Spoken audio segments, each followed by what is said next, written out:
Lie beside me. She froze. What? Now. The guards shoved her forward. She climbed into the bed, hands shaking. He closed his eyes. For the first time in 30 years, he slept. When he woke, she was gone. Now he's tearing the kingdom apart to find her. And when he does, she's not coming back willingly. If you love stories where power meets defiance and curses are broken by unexpected love, subscribe to Seraphina's romance stories, because this is just the beginning. For 30 years, Alpha King Lucian Nightshade had not slept. Not once. Dawn found him the same way it always did, standing at the window of his stone fortress, armor still buckled tight, eyes bloodshot and burning. The mountains beyond stretched endlessly into the horizon, but Lucian saw none of it. He saw only the same waking nightmare he'd lived every day for 3 decades. The Pax whispered that his eyes never closed because the moon itself had cursed him. Others claimed the Alpha King stayed awake to watch for assassins, that he trusted no one, not even his own guards. What no one dared say aloud was the truth: sleep fled him because peace never found him. Every healer had failed. Potions burned his veins and left him writhing in agony. Witches chanted rituals that ended in his rage. Lunar priests promised divine intervention and delivered nothing but empty prayers. Those who couldn't cure him were exiled. Those who dared suggest he was beyond saving were executed. Lucian ruled with an iron fist, but that fist was beginning to shake. By the 30th year, the elders convened in secret.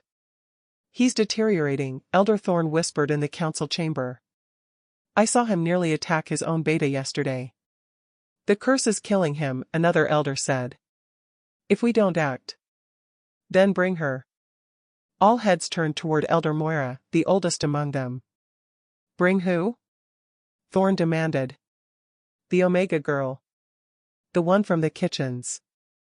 Moira's ancient eyes gleamed. "I've heard whispers. She calms unstable wolves. There's something about her presence." "An Omega?" Thorn scoffed. "You want to throw a servant girl at our Alpha King?" "I want to save him before he destroys us all." That night, they made their decision. Mid-chapter CTA. What would you do if you were brought before a king who hadn't slept in 30 years? Drop a comment and let me know. Mira Silverthorn was scrubbing soot from the grate hearth when the guards came for her. "You're wanted," one of them said, his voice flat and cold. Myra's hands froze in the water bucket. "Wanted? By who?" "The Alpha King." Her heart stopped. The guards didn't wait for her response. They grabbed her by the arms and dragged her through the citadel's corridors, past servants who averted their eyes, past warriors who watched with grim faces, past whispering voices that followed her like ghosts. What did she do? Is she being punished? Poor girl. She won't survive the night. Myra's mother was dying. Slowly. Painfully. The pack healer provided medicine only because Meera worked in the kitchens, because she was useful. If she was cast out, if she was exiled or executed, her mother would follow her into death within days. The throne room doors opened. Alpha King Lucian Nightshade stood in the center of the chamber, backlit by torches that made him look more shadow than man. His armor was scarred from 100 battles. His crown sat heavy on dark hair. But it was his eyes that made Myra's breath catch, bloodshot, wild, burning with something between exhaustion and madness. "Leave us," Lucian commanded. The guards obeyed instantly. The doors closed with a heavy thud. Meera stood alone before her king, trembling but silent. "Do you know why you're here?" Lucian's voice was rough, scraped raw. "No, my king. You're going to lie beside me." The words hung in the air like a death sentence. Myra's voice cracked. "I don't understand." "You don't need to understand." He moved closer, each step deliberate. "You need to obey." "My king, Lie beside me," Lucian repeated, his tone colder now. "Or be cast out with your bloodline before dawn." Myra's world tilted. Cast out. Her mother. Death. Why me? She whispered. Because every other option has failed. There was no kindness in his voice, but there was something else, something desperate hidden beneath the command. One night. That's all I'm asking. But he wasn't asking. Kings didn't ask. Mira swallowed hard. My mother is sick. If I'm exiled, then she dies, Lucian said flatly. I know. Of course he knew. Alpha Kings knew everything. Mira closed her eyes. Took a breath. Opened them again. One night, she said quietly. That's all you're asking? One night. She nodded once, knowing she had no choice. Lucian's bedchamber was massive and cold. The bed itself could have fit 5 people, draped in furs and heavy blankets that seemed to mock its single occupant. Lie down, Lucian ordered, still wearing his armor. Mira climbed onto the far edge of the bed, as far from him as possible. Her heart hammered against her ribs. Lucian lay down beside her, rigid, tense, still fully dressed for war. Don't touch me, he said.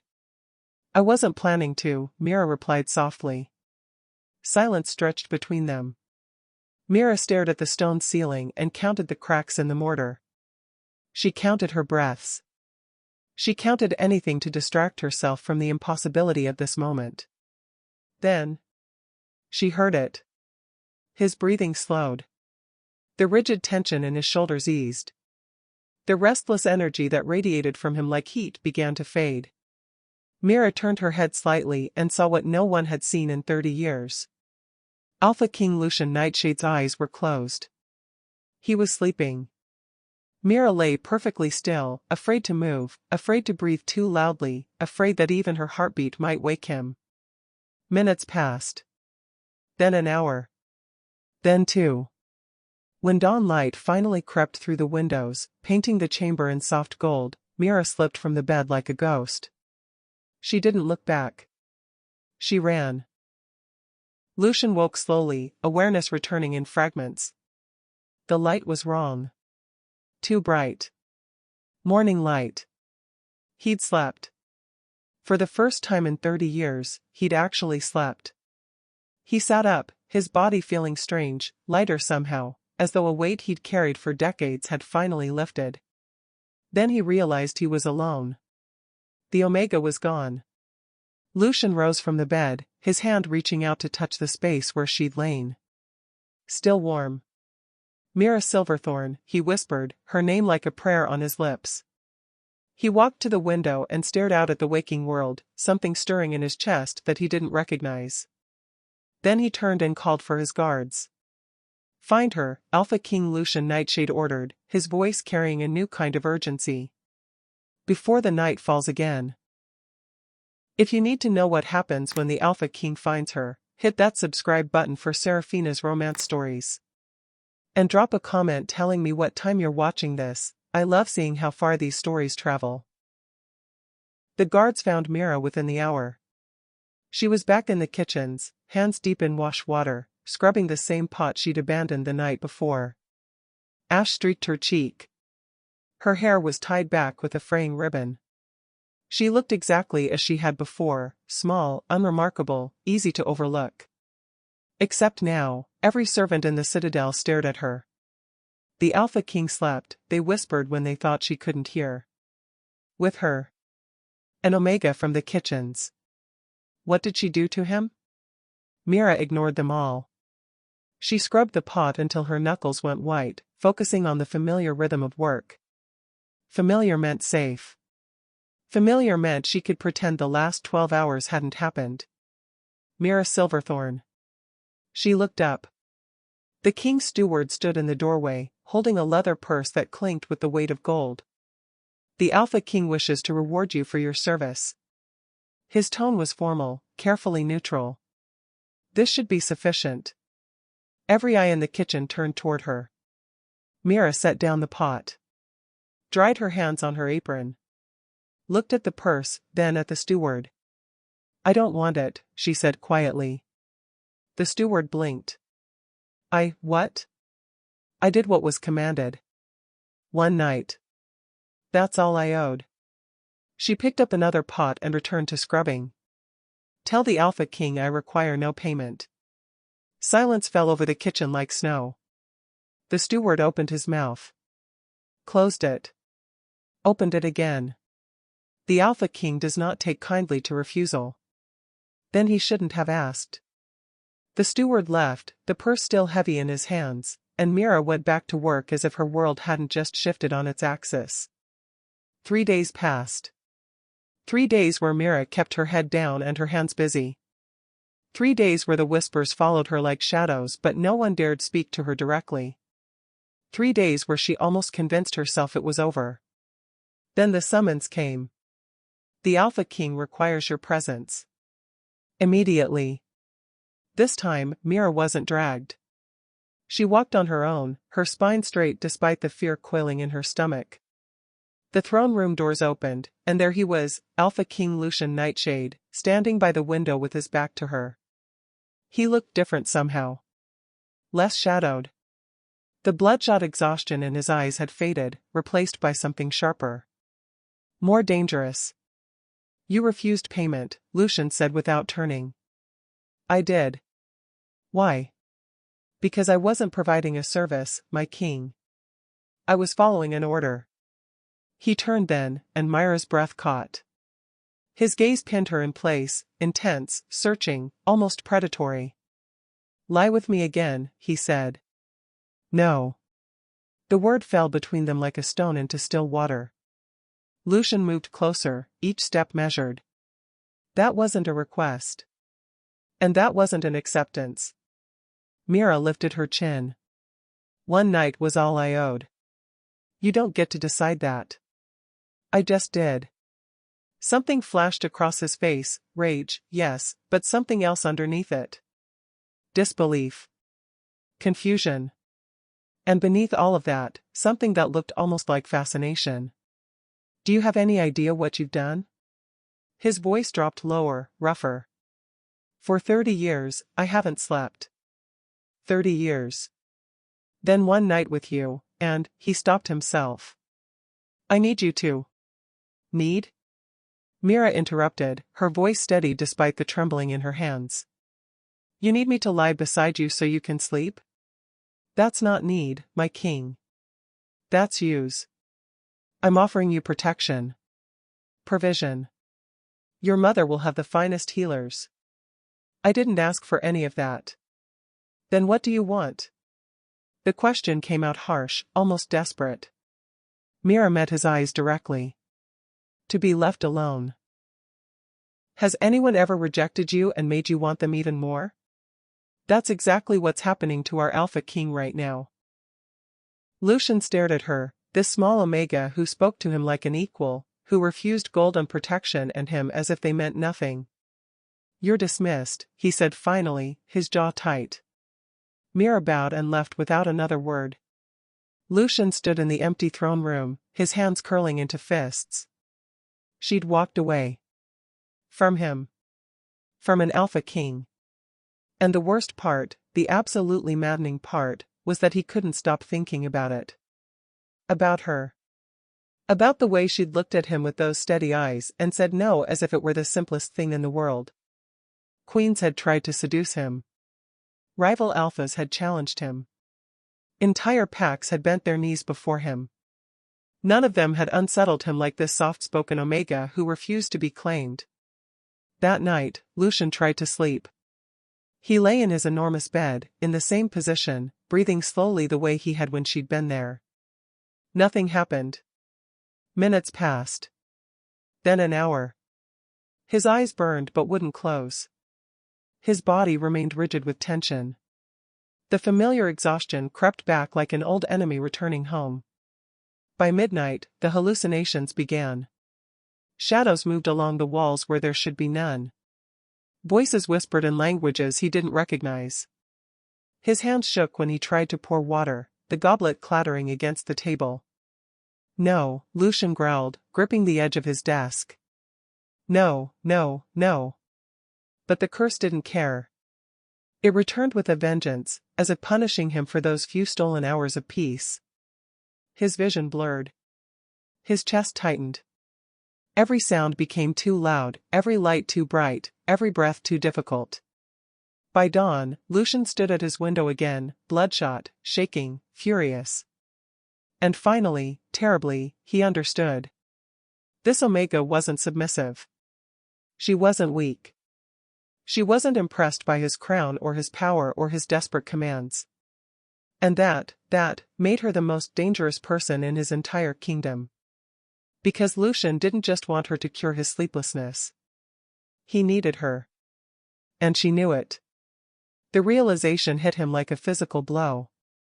For 30 years, he'd been the one with power. The one who commanded and controlled. The one everyone feared. But Mira Silverthorn had looked at him and seen only a man desperate for something she could give, or withhold, at will. She'd shifted the balance. And Lucian couldn't let that stand. "Guards," he called, his voice rough from sleeplessness. 2 warriors entered immediately. "Bring me the pack records," Lucian ordered, his eyes fixed on the horizon. Every detail about Mira Silverthorn's life. Her family. Her history. Her routines. Everything. The guards hesitated. "Now," Lucian snarled. They ran. Lucian returned to the window, his reflection ghostly in the glass, a king who'd conquered nations but couldn't conquer sleep. A ruler who commanded thousands but couldn't command one Omega. "If you won't come willingly," he whispered to the empty room, "then I'll give you no choice." The hunt had begun. When an alpha king becomes obsessed, no one is safe, especially not the woman he can't have. Subscribe to Seraphina's romance stories if you want to see how far Lucian will go. And comment "I'm hooked" if you're already invested in this story. The pack records arrived within the hour. Lucian spread them across his desk: birth records, work assignments, medical histories. Every detail of Mira Silverthorn's unremarkable life laid bare before him. Born to a minor pack family. Father died in border skirmishes. Mother fell ill 3 years ago. Works in kitchens to pay for medicine. No siblings. No mate. No connections. Nothing exceptional. Nothing that explained why she could do what no healer, witch, or priest had managed. Lucian's finger traced the line about her mother's illness. Leverage, he thought. Then immediately hated himself for thinking it. But by dawn, the orders were given. Meera noticed the changes immediately. First, her work assignment shifted. No more hauling water up endless stairs or scrubbing hearths until her hands bled. Instead, she was reassigned to lighter duties, mending linens in a room near the keep, organizing the library scrolls, tending the herb garden. For efficiency, the head steward explained when she questioned it.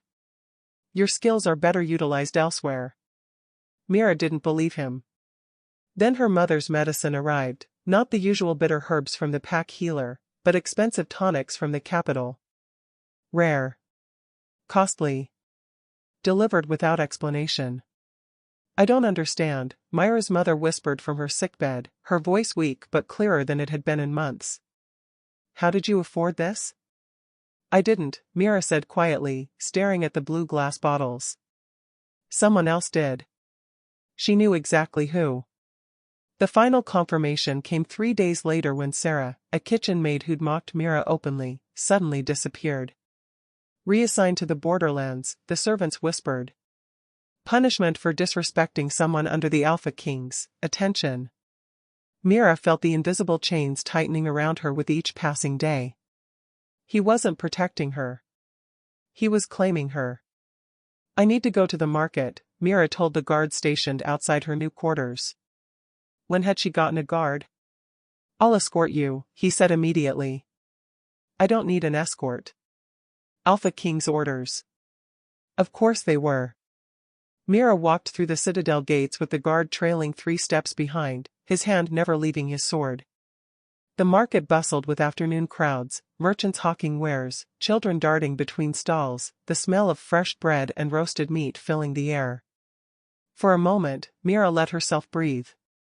Let herself pretend she was just a girl buying herbs for her mother, not a pawn in an Alpha King's obsessive game. She didn't see the rogue wolves until it was too late. They moved fast, 3 of them, emerging from the crowd like shadows given form.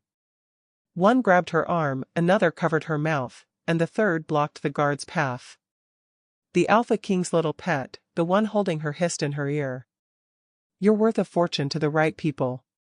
Meera thrashed, her scream muffled against his hand. The guard shouted, drawing his sword, but the third rogue was already on him. "Move," the leader snarled, dragging Meera toward the alley. Then the air changed. It happened so fast Meera barely processed it. One moment she was being dragged backward, the next her captor was flying through the air, his body crashing into a market stall with a sickening crunch. Alpha King Lucian Nightshade stood where the rogue had been, his eyes blazing with something beyond rage. Beyond fury. Primal. The second rogue lunged. Lucian caught him by the throat mid-leap and slammed him into the ground so hard the cobblestones cracked. The third tried to run. He didn't make it 5 steps. Lucian moved like violence given form, brutal, efficient, terrifying. The market crowd scattered, screaming, as the Alpha King tore through the rogues with his bare hands. No weapons. No mercy. When it was over, 3 bodies lay broken in the street, and Lucian stood over them, chest heaving, hand stained red. He turned to Meera. "Are you hurt?" His voice was rough, barely controlled. Meera couldn't speak. Could only stare at the blood on his hands, blood spilled for her. Lucian closed the distance between them in 2 strides and gripped her shoulders, his eyes scanning her face, her arms, checking for injuries with an intensity that made her breath catch. "Did they hurt you?" he demanded. "No," Meera whispered. "I'm fine." "You're not fine." His hands tightened. "You could have been taken. Sold. Killed. But I wasn't. Because I was here." The words exploded from him. "Because I've had guards watching you every moment since you walked away from me." The admission hung in the air between them. Meera pulled back, or tried to. His grip held firm. "I never asked for your protection," she said, her voice shaking with anger now, not fear. "I never asked to need you," Lucian shot back. The words silenced her. They stood there in the blood-stained market, surrounded by destruction and witnesses, and for the first time, Meera saw past the crown and the commands to the man underneath. Desperate. Terrified. Barely holding himself together. "Let me go," she said quietly. "I can't." His voice cracked. "Don't you understand? I can't." That night, Meera returned to the Alpha King's chamber. Not because he commanded it. Not because guards dragged her there. But because she understood now that refusing would only tighten his grip. And because, despite everything, a small part of her couldn't forget the look in his eyes when he'd asked if she was hurt. As if her pain would destroy him. "Lie down," Lucian said, his voice carefully neutral. Meera climbed onto the far edge of the bed. The routine had become almost familiar, the massive chamber, the cold sheets, the careful distance between them. Lucian lay beside her, still in his armor, his body rigid with tension. "No touching," he said, like always. "I know," Meera replied. Silence stretched between them. Minutes passed. Then, slowly, inevitably, his breathing began to slow. The tension eased from his shoulders. His eyes, still bloodshot but less wild than before, finally closed. Meera stared at the ceiling and wondered when she'd stopped being terrified and started being something else. The curse was weakening. She could feel it. Each night she spent beside him, the madness retreated a little further. The hallucinations came less frequently. His hands shook less. He was healing. Because of her. "Meera," Lucian whispered in his sleep, her name a prayer on his lips. She closed her eyes and pretended not to hear. Dawn came too quickly. Meera slipped from the bed as always, but this time, Lucian's hand shot out and caught her wrist. "Stay," he said, still half asleep. "I can't." Please. The word, so foreign from an Alpha King's mouth, made her hesitate. But she pulled free anyway and left before he could wake fully. Lucian sat up slowly, staring at the empty space beside him. 6 nights now. 6 nights of sleep. 6 nights of temporary peace. And every morning, she left. A knock at the door interrupted his thoughts. Enter, Lucian called. His beta stepped inside, his expression troubled. My king, there's a lunar seer requesting an urgent audience. She says it's about your condition. Lucian's blood went cold. Send her in. The seer entered, ancient, bent, her eyes milky white but somehow still seeing. She bowed low. Alpha King, she said, her voice like dry leaves. I bring news about your curse. And about the Omega girl. Lucian leaned forward. Speak. The truth, the seer whispered, is far more dangerous than you know. The lunar seer's milky eyes seemed to pierce through Lucian despite their blindness. Speak, Lucian commanded, his voice tight. What truth? The seer moved closer, her ancient bones creaking with each step. Your sleeplessness is not a curse, Alpha King. It is a vow. A vow? Lucian's hands gripped the arms of his throne. I made no such vow. Not you. The seer's voice dropped to barely a whisper. Your bloodline. Centuries ago, the first Nightshade King swore an oath to the moon, to rule without weakness, without distraction, without mates. Absolute power in exchange for absolute solitude. Lucian went still. That's impossible. The sleeplessness is the price, the seer continued, ignoring his denial. A constant reminder that kings who rule alone cannot rest. Cannot be vulnerable. Cannot afford the weakness of love. Then how? Lucian stopped himself. The Omega. Only a bond freely chosen, not forced, not bought, not commanded, can break the vow. The seer tilted her head, as if listening to voices only she could hear. The girl carries something rare. Her Omega blood holds lunar harmony, an ancient gift that soothes the restless souls of warriors and kings. But it only works if she chooses to stay. The words hit Lucian like a physical blow. Freely chosen. Everything he'd done, the reassignments, the medicine, the protection, the guards, all of it had been control. Manipulation. Force disguised as care. If I command her. Then you will never sleep again, the seer said simply. The vow cannot be broken by dominance. Only by choice. Only by love given freely, without chains. Lucian's mind raced. 6 nights. 6 nights of sleep because Meera had chosen to return after the market attack. Not because he'd ordered it. Not because she owed him. Because she'd chosen it. There must be another way, Lucian said desperately. There is not. The seer turned to leave, then paused. One more thing, Alpha King. The girl does not yet know she is your cure. But when she learns the truth, when she understands she is valued only for what she can give you, she will leave. And this time, no amount of gold or guards or commands will bring her back. The door closed behind her with a soft click. Lucian sat alone in the silence, the weight of 3 centuries pressing down on his shoulders. Meera had been walking past the throne room when she heard voices. She shouldn't have stopped. Shouldn't have pressed herself against the wall and listened. But she did. And she heard everything. Lunar harmony. Ancient gift. Cure. Each word was a knife between her ribs. She wasn't a person to him. She was a solution. A tool. Something to be used and kept because she was useful. Mira's hand shook as she backed away from the door. The corridor spun around her. All those nights lying beside him, she'd thought, what had she thought? That maybe he saw her as more than a servant? That maybe the desperate look in his eyes was about her, not just about what she could do for him? Fool. Stupid, naive fool. Meera ran to her quarters and began packing. She owned almost nothing, a few threadbare dresses, her mother's ribbon, a carved wooden bird her father had made before he died. Everything fit in a single bag. Her mother. Gods, her mother. Mira's hand stilled on the bag. The medicine had been helping. Her mother was stronger now than she'd been in years. If Meera left, the medicine would stop.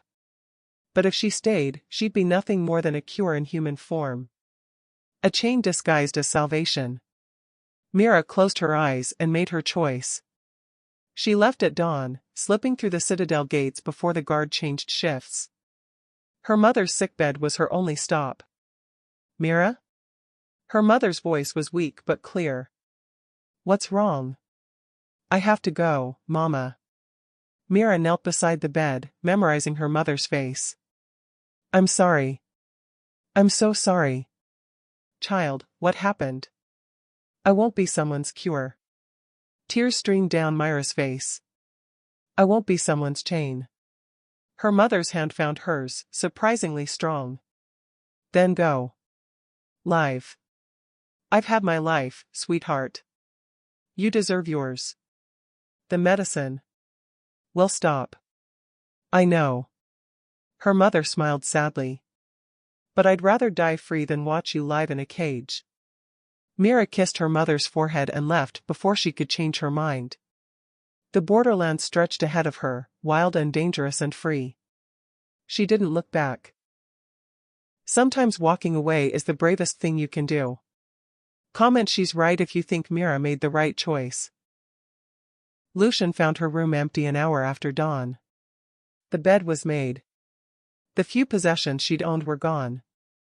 Only the scent of her remained, faint, fading, already becoming a memory. Find her, Lucian ordered, his voice deadly calm. The guards searched for 3 hours before returning with the truth. Mira Silverthorn had left the pack voluntarily. No one had taken her. No one had forced her. She had simply walked away. Bring her back, Lucian commanded. My king, his beta said carefully, she left of her own will. Pack law states. I don't care about pack law. Lucian's voice rose. Find her. Now. But even as he gave the order, he knew the truth. Forcing her back would change nothing. She would lie beside him out of duty, out of fear, out of obligation. And the curse would remain unbroken. Because she had to choose him freely. And she'd chosen to leave. The first night without Meera, Lucian told himself he'd be fine. He'd survived 30 years without sleep. He could survive more. By midnight, the hallucinations began. Shadows crawled across the walls like living things. Voices whispered accusations in the darkness. His hands trembled so violently he couldn't hold a goblet without spilling. The second night was worse. His beta found him in the war room at dawn, papers scattered everywhere, nonsensical orders scrawled in shaking handwriting. My king, you need to rest. I can't rest. Lucian's laugh was edged with hysteria. Don't you understand? She was the only one who could. He stopped himself, but the beta had already seen the truth in his eyes. The Alpha King was breaking. The third night, Lucian collapsed. He was walking through the citadel when his legs simply gave out. Guards caught him before he hit the stone floor, but he barely noticed. The world had become a fever dream of exhaustion and madness. Get the healers, someone shouted. But Lucian knew healers couldn't fix this. Only one person could. And she was gone. He woke in his bed, surrounded by worried faces. The sun was setting. Had he lost an entire day? My king, his beta said gently, you need to stop this. Your body can't. A guard burst through the door. My king. News from the borderlands. Lucian sat up despite the way the room spun. Meera? The Omega girl, my king. She was seen near the northern passes 3 days ago. The guard's face went pale. But our scouts just returned. There's no trace of her beyond the borderlands. She's vanished. The words echoed in Lucian's ears. Vanished. Beyond the borderlands where rogue packs hunted and rival territories began. Where an Omega traveling alone wouldn't last a week. Where he might never find her. Lucian rose from the bed, ignoring the healer's protests. His vision blurred and his hands shook, but his voice came out clear and cold. "Prepare my armor," he said. "I'm going after her. My king, you can barely stand. Then I'll crawl if I have to." Lucian's eyes blazed with the last remnants of his strength. "I'm not losing her. Not like this." When an Alpha King decides to fight for love instead of power, nothing can stop him. Lucian rode through the night, alone. His beta had begged him to take an army. His guards had pleaded with him to wait until dawn, to rest, to recover his strength. He'd ignored them all. 3 days without sleep had left him hollow, but desperation burned brighter than exhaustion. Every mile that separated him from Meera felt like another knife between his ribs. She's out there. Alone. Vulnerable. The thought drove him forward even as his body screamed for rest. He crossed into the borderlands at midnight, guided only by scout reports and instinct. The northern passes were lawless territory, neutral ground claimed by no pack, hunted by many. The perfect place for an ambush. Lucian found the rival pack's camp 2 hours before dawn. Torches lit the clearing where 15 wolves gathered around a central fire. And there, bound to a post in the center, Meera. Her dress was torn, dirt smudged across her face, but her eyes blazed with defiance even as rope bit into her wrists. She wasn't crying. Wasn't begging. She was glaring at her captors with pure fury. Even now, even captured and outnumbered, she refused to break. Something fierce and possessive surged through Lucian's chest. "Mine," his wolf snarled. "Ours." "The Alpha King will pay anything for his little pet," the rival pack leader was saying, circling Meera like a predator. "Omega blood with lunar harmony? Worth a fortune to the right buyer." "He won't come," Meera said coldly. "I left his pack voluntarily. I'm nothing to him." "Oh, I think you're something." The leader grabbed her chin roughly. "Otherwise, why would he have guards watching you? Why would he send scouts searching?" Mira's eyes widened slightly. She hadn't known. "He'll come," the leader said confidently. "And when he does, I'm already here." Lucian stepped into the firelight. 15 pairs of eyes turned toward him. The rival leader's smile widened. "Alpha King Nightshade. How generous of you to deliver yourself." He gestured to his wolves. "Surround him. He's worth even more than the girl." Lucian's eyes never left Meera. "Are you hurt?" "I'm fine," she said, her voice catching slightly. "Lucian, there are too many." "I know." He attacked before they could react. The first wolf went down before he'd fully shifted. The second managed to draw a weapon before Lucian's fist shattered his jaw. The third and fourth came together. Lucian used one as a shield and threw him into the other. It wasn't a battle. It was a massacre. Lucian moved through them like a force of nature, all pretense of civilized kingship stripped away. This was the Alpha who'd conquered territories, who'd earned his crown through blood and brutality. This was the wolf unleashed. The rival leader shifted and lunged. Lucian caught him mid-leap, drove him into the ground, and ended it with a single vicious strike. Silence fell over the clearing. Bodies lay scattered around the fire. Lucian stood in the center of them, chest heaving, blood staining his armor. His hand shook, not from battle, but from 3 days without sleep finally catching up to him. He stumbled toward Meera. "Lucian," she started. He fell to his knees before her. Not from weakness. Not from exhaustion. But from choice. The Alpha King who'd never bowed to anyone knelt in the dirt before an Omega, his crown forgotten, his pride abandoned. "I'm sorry," Lucian said, his voice raw. "For everything. For the control. For the manipulation. For treating you like a cure instead of a person." Meera stared down at him, her breath caught in her throat. I don't need you to sleep, Lucian continued, the words pouring out like a confession. I need you because when you're near, the world makes sense. Because you're the only person who's ever looked at me and seen past the crown. Because you said no to me and it was the most honest thing anyone's ever done. His hands, still trembling, still bloodstained, reached up to untie her bonds. I don't need sleep, Mira. I choose you. The ropes fell away. I choose you angry. I choose you leaving. I choose you refusing me. I choose you, not what you can give me. Mira's hands were free now, but she didn't move. She just stared at this broken king kneeling in the dirt, offering her something no amount of gold or power ever could. His truth. His choice. His heart without armor. Stand up, she whispered. Not until you answer. Lucian looked up at her, and for the first time, she saw him completely vulnerable. Come back with me. Not as my cure. Not as my obligation. But as yourself. As Mira. The woman who hits me when I deserve it. The woman who walks away when I try to control her. The woman I. He stopped himself, but the word hung between them anyway. Love. Mira knelt down in front of him, bringing herself to his level. You're an idiot, she said softly. I know. You could have been killed coming here alone. I know. You're going to collapse from exhaustion any minute now. Probably. A ghost of a smile touched his lips. Is that a yes? Mira reached out and touched his face, the first time she'd touched him willingly, without command or obligation.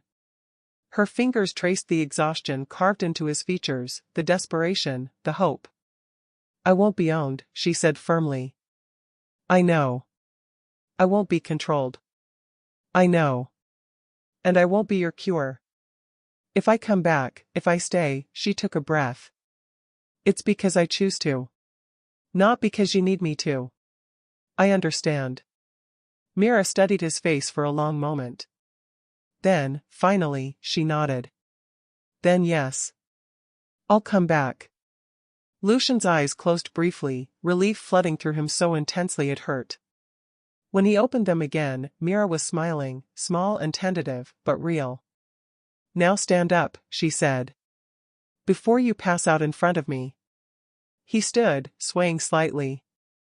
Mira steadied him, her hands surprisingly strong for someone so small. Can you ride? She asked. Can you? I asked first. Despite everything, the blood, the exhaustion, the 3 days of hell, Lucian laughed. Actually laughed. Come on, Mira said, leading him toward his horse.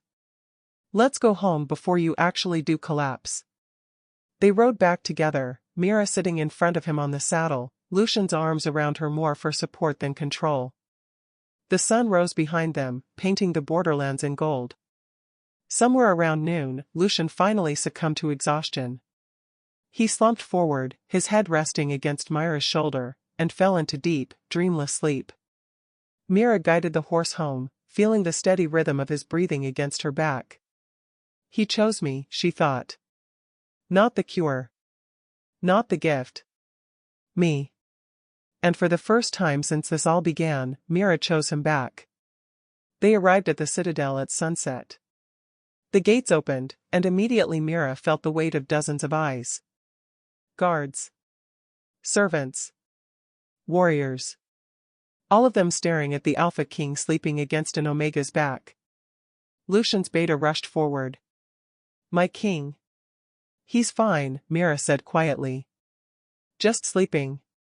He hasn't slept in 3 days. We need to get him to his chambers. The Beta hesitated. Will you? I'll stay with him. Mira met his eyes. But on my terms. Not as a cure. As myself. The Beta nodded slowly. Understood.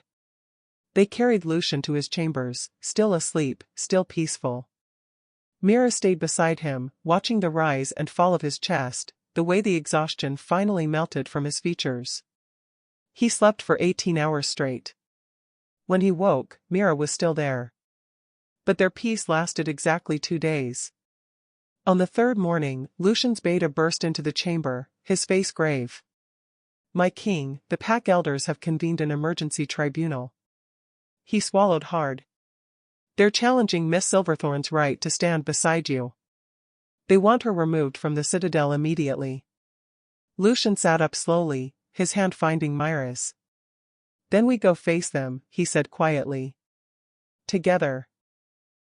When love threatens the old ways, someone always tries to tear it apart. Subscribe to Seraphina's romance stories if you need to see how this ends, and comment together if you believe they can fight this. The great hall was filled with pack elders when Lucian and Mira entered. 12 of them sat in a semicircle, their faces carved from stone in judgment. Behind them, witnesses gathered, warriors, nobles, servants. Everyone who mattered in the Nightshade pack had come to watch. Elder Thorn stood as they approached. "Alpha King Lucian Nightshade, we have convened this tribunal to address a matter of grave importance to our pack's future." Lucian's hand tightened around Mira's. "Speak plainly, Thorn." "The Omega." Thorn's gaze shifted to Mira with barely concealed disdain. "She is unfit to stand beside an Alpha King." A murmur rippled through the assembled crowd. "Unfit?" Lucian's voice was dangerously quiet. "Explain." "She has no bloodline. No power. No pack connections." Thorn gestured dismissively. "She was a servant, my king. Kitchens and ash. How can such a wolf be your equal? How can she be our queen?" "I never asked to be queen," Mira said, her voice steady despite the trembling in her hands. "Yet here you stand," Elder Moira interjected, her ancient eyes sharp. "Beside our king. In his chambers. Sleeping in his bed. Because he asked me to." "And you agreed," another elder said coldly, "because you knew the power it would give you. How convenient that the poor Omega can suddenly cure what no healer could. How calculated." Mira flinched. Lucian moved in front of her, his body a shield. "Choose your next words carefully," he warned. "We speak truth, Alpha King." Thorn stepped forward. "For the good of the pack, this Omega must be removed. You need an heir from proper bloodlines. A queen who can strengthen our alliances." "Nada." "Say one more word about her," Lucian interrupted, his voice like thunder, "and I will remove you from this pack." The hall went silent. "My king," Thorn said carefully, "we understand the Omega has helped you. But she cannot be your mate. Pack law is clear. Your queen must be. I don't want a queen chosen by pack law." Lucian turned to face all 12 elders, all the witnesses. "I want her." "Then you risk the pack's stability." "I risk nothing." Lucian's hand moved to his crown, the heavy circlet of iron and silver that had sat on Nightshade heads for 3 centuries. "Because if choosing Mira costs me my throne, then the throne was never worth having." Gasps echoed through the hall. "My king, what are you?" Thorn started. Lucian removed his crown. The gesture was so shocking, so unprecedented, that even the elders froze. An Alpha King didn't remove his crown. Not for surrender. Not for shame. Not for anything. But Lucian held it in both hands and walked forward, past Mira, past the elders, and placed it on the stone floor in the center of the hall. "I will rule as nothing," Lucian declared, his voice carrying to every corner, "before I rule without her." "This is madness," Thorn shouted. The pack needs a king who chooses love over power." Lucian turned back to Mira, and his voice softened. "I spent 30 years choosing power. Choosing solitude. Choosing control. And all it brought me was suffering." He walked back to her, dropped to one knee in front of everyone, and took her hand. "Mira Silverthorn, I don't offer you a crown. I don't offer you power or position or any of the things these elders think matter." His eyes held hers. "I offer you choice. Choose me, not as your king, but as the man who loves you. Or choose to walk away, and I'll let you go with my blessing." Tears streamed down Mira's face. You'd give up your throne? I'd give up everything. For me? For you. The words hung in the air like a prayer. Then, the moon responded. Silver light flooded through the hall's windows, brilliant and impossible. It wasn't dawn. It wasn't dusk. But somehow moonlight poured into the chamber like liquid silver, wrapping around Lucian and Mira until they glowed. The ancient bond, the one that could only be sealed by freely given love, snapped into place. Mira gasped as she felt it, a connection deeper than pack bonds, stronger than blood oaths, pure as starlight. She felt Lucian's exhaustion, his love, his desperate hope all tangled together. And he felt her strength, her fear, her choice to stay not because she had to, but because she wanted to. The moon has spoken, Elder Moira whispered, her voice filled with awe. Lucian's eyes rolled back. He collapsed. When the universe itself confirms true love exists, it hits different. Comment the moon knows if you felt that moment. Mira caught him before he hit the ground, her newfound bond strength surprising her. Guards rushed forward, but she waved them back. He's sleeping, she said softly, cradling his head. Just sleeping. And he was. For the first time in 30 years, Alpha King Lucian Nightshade fell into natural, peaceful, complete sleep. Not the desperate sleep of exhaustion. Not the temporary relief her presence had given before. But real rest. The kind that came from a curse finally, fully broken. The kind that came from choosing love. Lucian slept for 3 days. The pack watched. Waited. Worried. But Mira stayed beside him, feeling their bond pull steady and strong, and knew he was healing. Truly healing. When he finally woke, dawn was breaking over the mountains. His eyes opened slowly, and the first thing he saw was Mira, still in her simple dress, hair unbrushed, dark circles under her eyes from her own lack of sleep watching over him. Still herself. Unchanged. Unowned. Hi, she whispered. Hi. His voice was rough but clear. Lucian reached up and touched her face. You stayed. I chose to. He smiled, a real smile, soft and wondering.